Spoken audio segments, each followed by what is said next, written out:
tarde, sejam todos muito bem-vindos a mais esse Momento de Maria, momento de encontro, de oração, de reflexão, promovido pela nossa casa MAP, Movimento de Amor ao Próximo.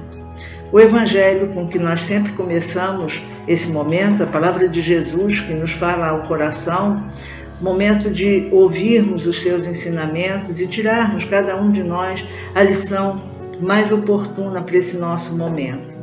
Então, o Evangelho segundo o Espiritismo, codificado por Allan Kardec, foi aberto hoje no capítulo 10, Bem-aventurados os que são misericordiosos. Já na Instrução dos Espíritos, o perdão das ofensas, o item 15, que nos fala Paulo Apóstolo em 1861.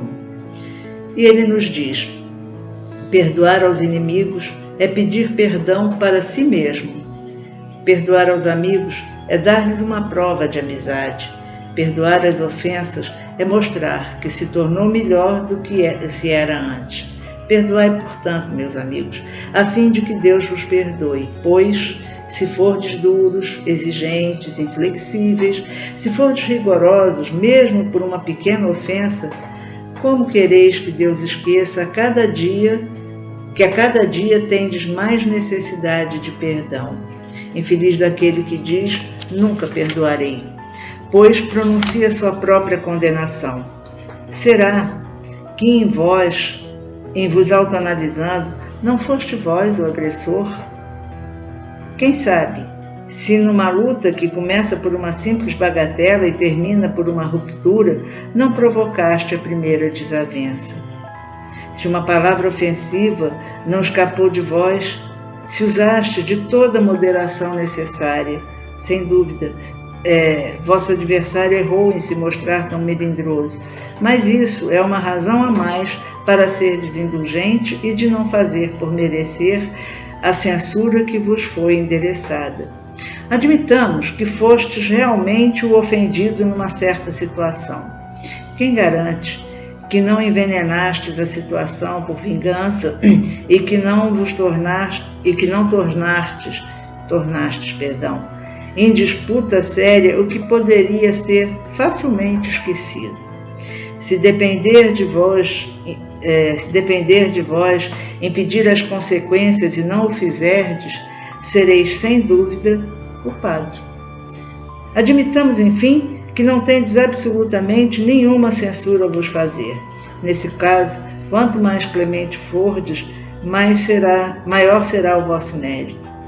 Mas há duas maneiras bem diferentes de perdoar: o perdão dos lábios e o do coração. Muitas pessoas dizem a respeito de seus adversários, eu lhe perdoo, enquanto interiormente experimentam um secreto prazer pelo mal que lhes acontece, dizendo a si mesmo que eles bem o merecem. Quando dizem eu perdoo, e acrescentam, mas nunca me reconciliarei, não quero vê-lo pelo resto da minha vida. Esse é o perdão segundo o Evangelho? Não. O verdadeiro perdão, o perdão daquele que crê, lança um véu sobre o passado. É o único que vos será cobrado, pois Deus não se satisfaz com a aparência, sonda o fundo dos corações e os mais secretos pensamentos, não aceitando apenas palavras simples fingimentos. O esquecimento total e completo das ofensas é próprio das grandes almas. O rancor é sempre um sinal de baixeza e de inferioridade. Não vos esqueçais que o verdadeiro perdão se reconhece mais pelos atos do que pelas palavras.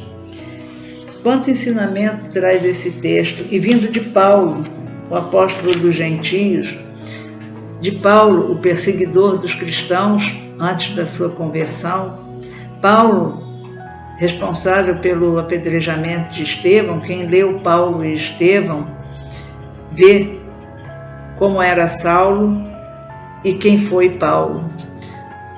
E ele fala no alto perdão, ele fala no perdão de Deus. Deus tinha para Paulo uma missão imensa, que era de divulgar o Evangelho aos gentios, aos não-judeus. E a gente, se pegar o começo da história de Saulo, vai dizer, mas como assim? Isso é impossível. Paulo, quando cai na estrada de Damasco e fica cego, tem uma leitura também simbólica que a gente pode fazer. Quando ele fica cego ao mundo visível, ao mundo exterior, ele passa a olhar para si mesmo, para dentro de si. E ele fica isolado, retirado, e ele ouve aquela voz: Saulo, Saulo, por que me persegues? E caindo do cavalo naquele momento, a gente não pode nem imaginar o que se passou na cabeça dele, né? Qual foi a reação que ele teve naquele momento de surpresa. Mas ele já começa o perdão por si mesmo. Ele se perdoa por todos os atos que ele tinha cometido e que ele cometeu com a melhor das intenções. E o texto nos fala aqui também que a gente julga muito, a gente olha muito para o outro como responsável de todas as nossas disputas, de todas as nossas dificuldades. Todo relacionamento humano, todos os envolvidos têm participação, seja que tipo de relacionamento for.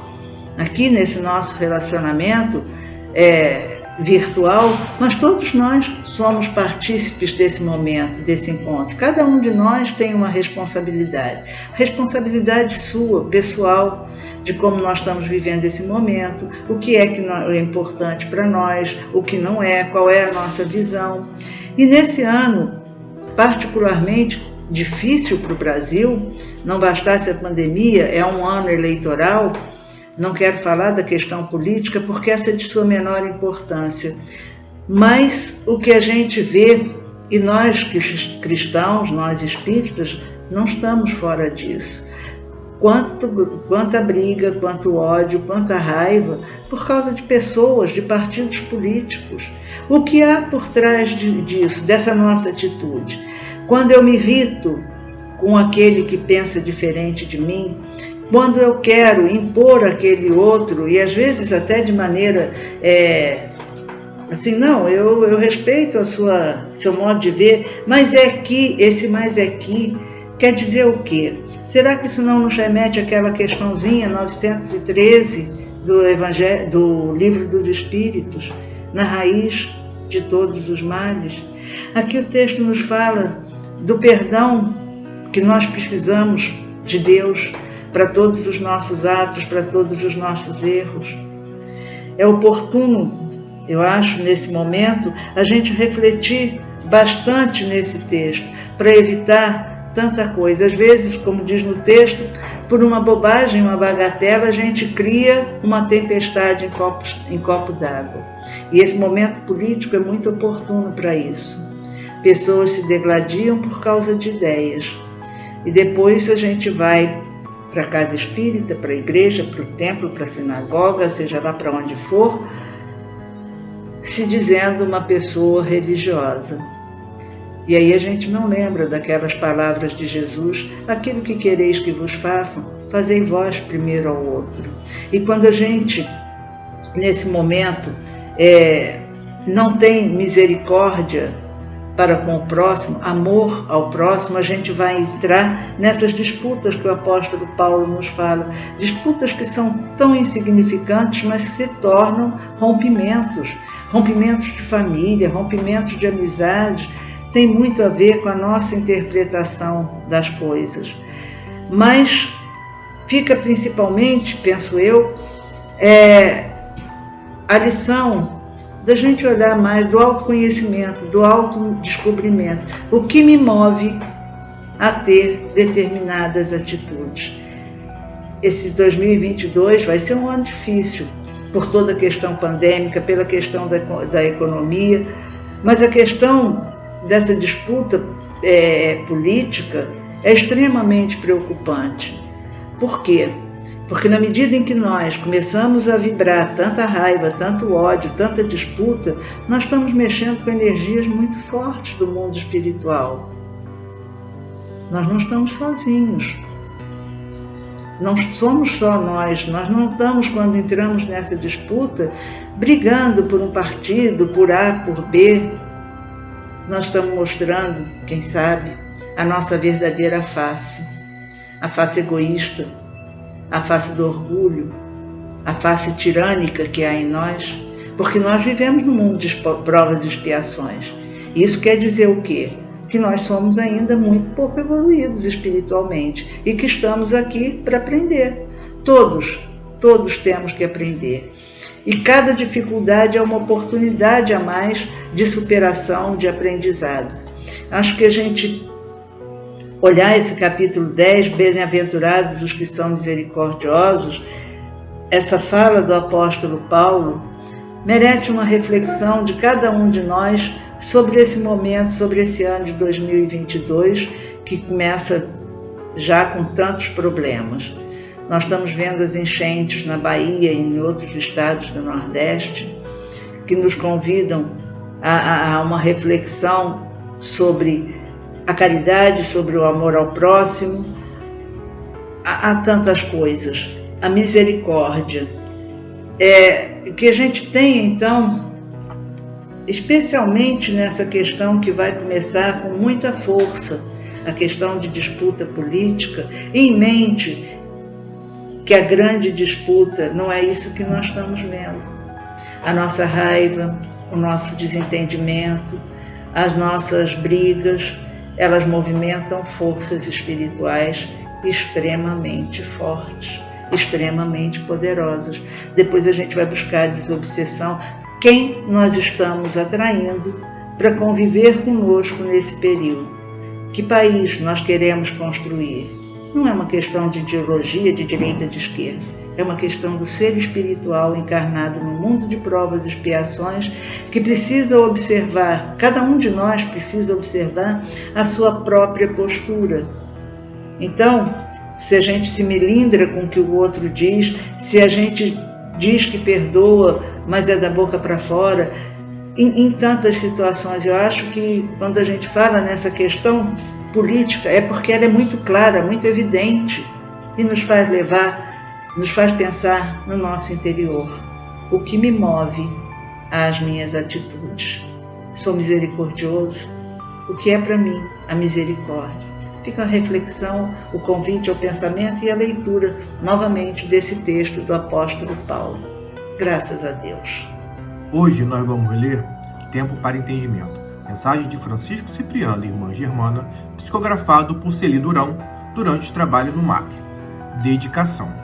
Hoje quero lhe falar sobre dedicação. Sintam como as palavras têm conotação diferente. A diferença não tão sutil como obrigação e dedicação.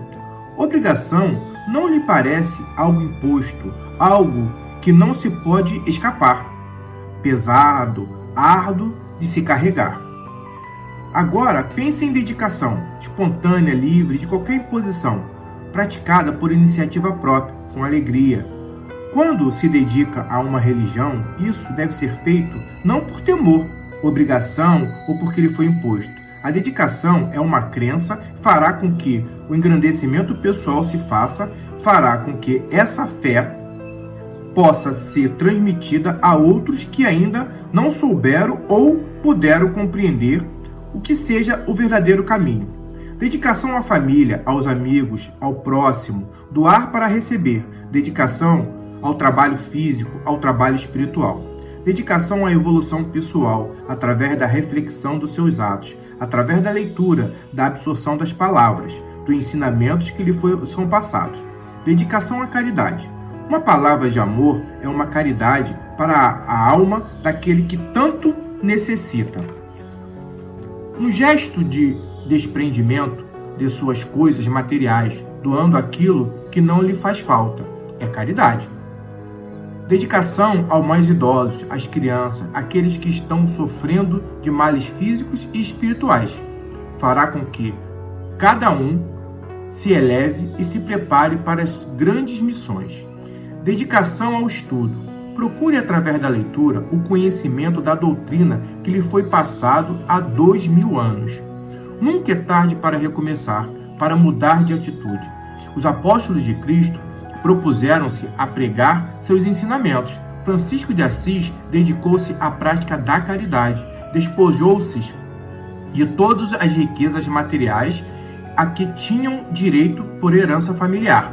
A herança que ele deixou na terra foi uma herança eterna, que é a prática do bem, do respeito aos animais, do amor à natureza, que representa a presença de Deus. Sintam a beleza que os envolve. Olhe as estrelas, aqueçam-se ao sol, sintam a beleza das águas, da luz, e dessa forma estarão sublimando sentimentos de revolta, de dúvida, de desamor, de desespero, de angústia.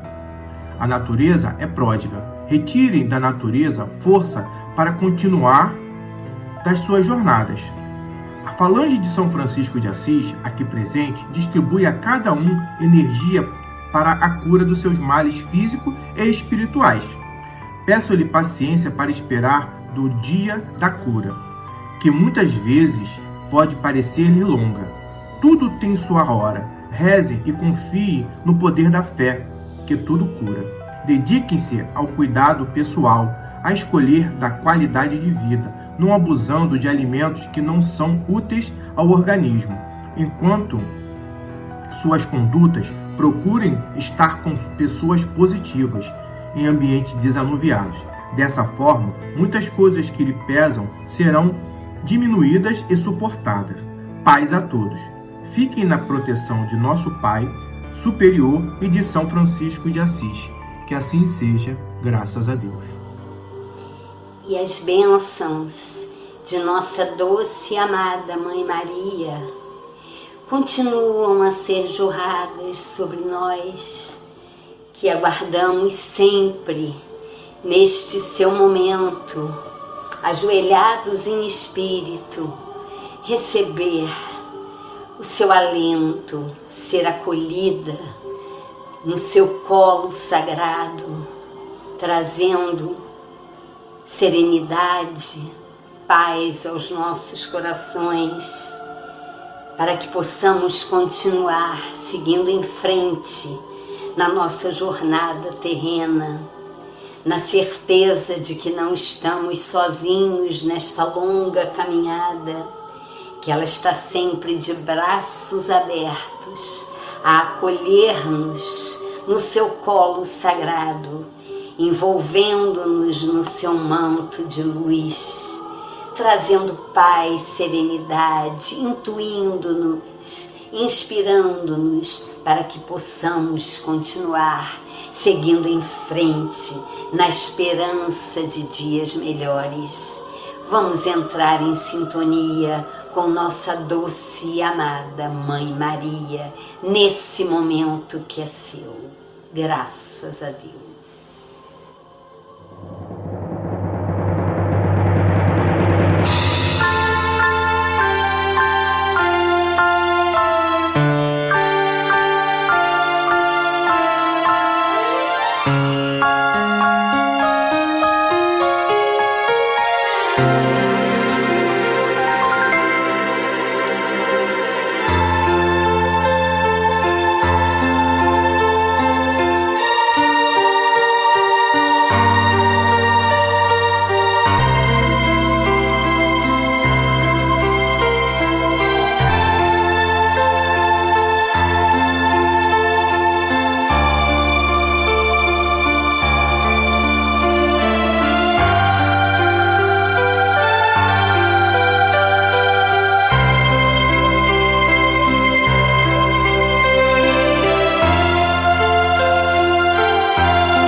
Maria, cheia de graça, o Senhor é convosco.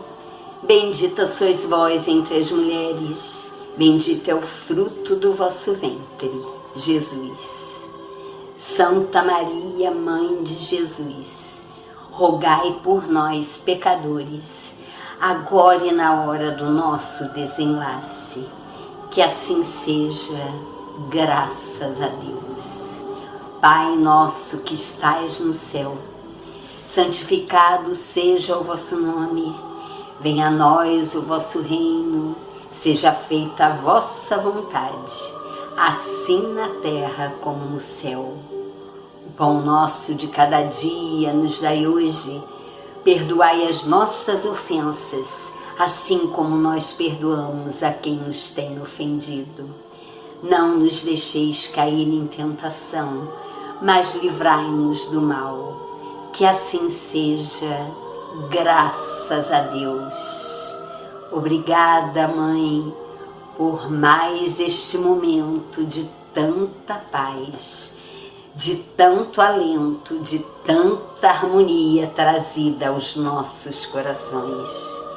Continue intuindo-nos e inspirando-nos sempre, Mãe querida, fortalecendo-nos para que sigamos em frente, sempre confiantes em Ti. Gratidão, Mãe, muita gratidão por estares sempre presente em nossas vidas.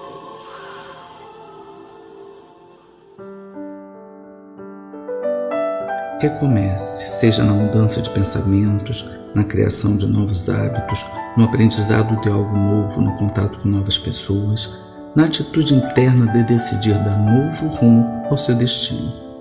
Recomece, vendo a vida com novos olhos, abandonando as velhas queixas, superando antigas decepções, acreditando mais em você. Recomece. Mude de visual, de casa, de cidade se necessitar. Recomece um novo emprego, faça um curso novo, acredite no amor novamente. Recomece exatamente onde a vida te chama de novo. A natureza recomeça em cada estação, por que nós não? Recomeçar é se dar o direito de viver algo novo ou de viver algo novo de um jeito diferente. Compromisso com o passado? Não temos mais. Temos compromisso com o nosso presente, com a nossa felicidade e com os sonhos que moram dentro de nós. E para vivermos tudo isso, precisamos nos dar a oportunidade de recomeçar quantas vezes forem precisas, de dentro para fora. Recomeçar é se permitir viver de novo na mesma vida e construir uma história mais feliz. Por você, pela sua felicidade, diante das suas dores e decepções. Recomece. Paz e bem, paz e luz, paz, muita paz.